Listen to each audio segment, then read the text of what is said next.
মাননীয় দ্রৌপদী মুর্মু কেন, এই জগদীপ ধনকরের ক্ষেত্রেও তো মমতা ব্যানার্জি একই কাজ করেছে। মেঘালয়, গোয়ায় গিয়ে ভোট কাটাকাটি, ত্রিপুরায় গিয়ে ভোট কাটাকাটিতে বিজেপির সঙ্গে থেকে একই কাজ করেছে।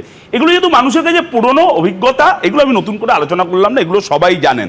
আমি যে কথাটা বলছিলাম যে সাংবিধানিক পোস্টকে ব্যবহার করা, এমনকি ইলেকশন কমিশন, তার কমিশনার জ্ঞানেশ কুমার, ভাবা যায় রাহুল গান্ধী যেদিন বিহারে ভোটার অধিকার যাত্রা শুরু করলো, সেই দিনই জ্ঞানেশ কুমার প্রেস কনফারেন্স করে রাহুল গান্ধীকে চ্যালেঞ্জ করে বলছেন যে আপনি যদি ভোট চুরি নিয়ে প্রমাণ করতে না পারেন তাহলে আপনার বিরুদ্ধে ব্যবস্থা নেব।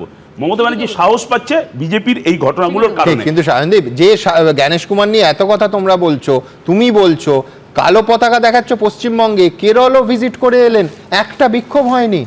এটাই তো স্বাভাবিক। মমতা ব্যানার্জি 10 লাখ লোক বাদ গেছে কেরল সরকারে,